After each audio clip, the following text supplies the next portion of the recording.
Good day, fish tankers. Today we're going to talk about some neon fish. Not only the neon tetra that we see here, it's been a mainstay in hobby for a long time, but also the lesser known black neon tetra, or well known but often overlooked. Basically fish with a glowing stripe down the length of their body, as well as the Cardinal tetra here, one of my favorites. You can see they've got a lot more red. And then we're also going to touch on the sort of new kid on the block with a nano tank craze, and that's of course the green neon tetra, a slightly smaller neon. If that sounds good, stick around.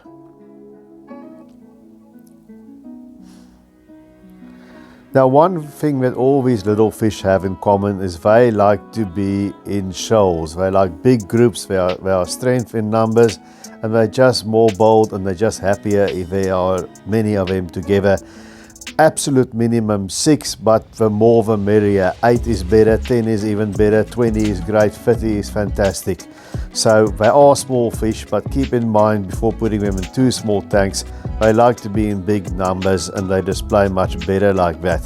That's the one thing. The other thing is they like undemanding with food, but they need small food that can fit into their mouths. And also, as we look at these common neon tetras, they don't want tank mates where they can fit in the tank mate's mouth and become food. Now the neon tetra, they will take slightly cooler water. The normal tropical temperatures between 24 degrees and 27 degrees Celsius apply, but they can go as low as 23 degrees Celsius, but no lower than that. And they'll take it slightly harder, slightly more alkaline. They'll be alright in a pH up to about 8. If you have that, then maybe this is a fish for you, but they do prefer softer acidic waters. And then here we have a black neon tetra.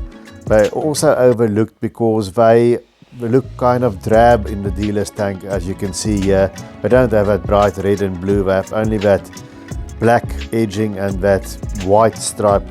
But they go slightly bigger than the neon tetra. The neon tetra grows to about just over 4 centimeters, and these guys can go to just under 5 centimeters, so slightly bigger, and they are peaceful fish. And they can also take it a little bit more alkaline, and these are a huge group of black neons in a great planted tank in a fish room that I've filmed, the Luke Roman's fish room, and there you can see that they can really look spectacular if they're given the attention in the right tank with a lot of plants. That brings us to the Cardinal tetra. You'll see the red runs all the way through the body, not only halfway with a white belly like the neon has. They've got a lot more red, and they prefer the water slightly warmer.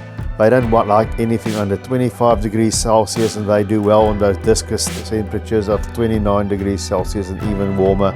They like it warm, and they don't do well on hard alkaline water. No more than at most a 7 degrees hardness and a pH of no more than 7.5. And here you can see some of the Cardinals have got a lighter color because they've only been just put into that dealer's tank, and there are others. And these that you see in the plants, they have darker colors. If they stress, their colors tend to fade. And you'll see there the males will spar a little bit, but they leave all the other fish alone, and they like heavily planted tanks like all these neon tetra type fish do. And there you see they like to shoal between the plants. They're not very tight schooling fish like those rummy noses that just went past there doing a photo bomb. Rummy noses are tight schoolers. These are sort of loose schoolers. All of them, the neon tetras and the Cardinals, they sort of stay in a group but with spaces in between.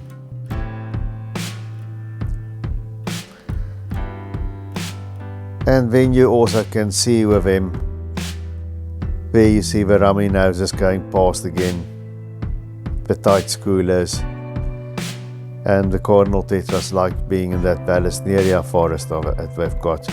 And now when we dim the lights, you can't really see it on the video here, but the lights has been dimmed now, you can see they suddenly start cooling tighter. That's a theory at least why these fish have these bright glowing neon stripes. It's so that they can find each other in these dark tea stained waters that they are found in South America. And now the light is going to dim even further, and now it's just on that blue light. It looks darker here than what it is, but there you see is that just the blue LEDs on, they can still find each other and they can stay together like that in the darker waters.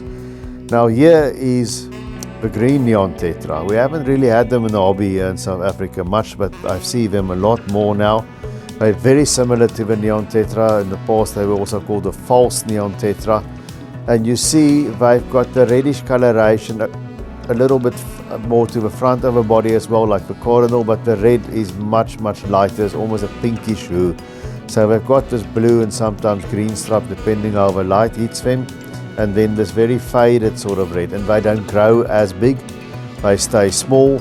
They don't grow more than 2.5 centimeters, more than an inch, so they're tiny little fish. All the other like moderate water flow, but these like a more slower water flow. So they'll do well with a bubble up sponge filter, and they're tiny, so they don't eat shrimps. They're very shrimp safe, and they should be with other small fish, not with big fish, because they'll become a meal. And they can also go in the smaller tanks if need be. So they'll be fine in anything from a 30-liter tank, a 7-gallon or a 10-gallon. They'll be fine because they're tiny and you can put a nice shoal of them in there. And that's it, guys. If you found this useful, please hit that thumbs up, hit the like button, and please subscribe. I will greatly appreciate that. And keep on taking good care of those domestic denizens of the deep.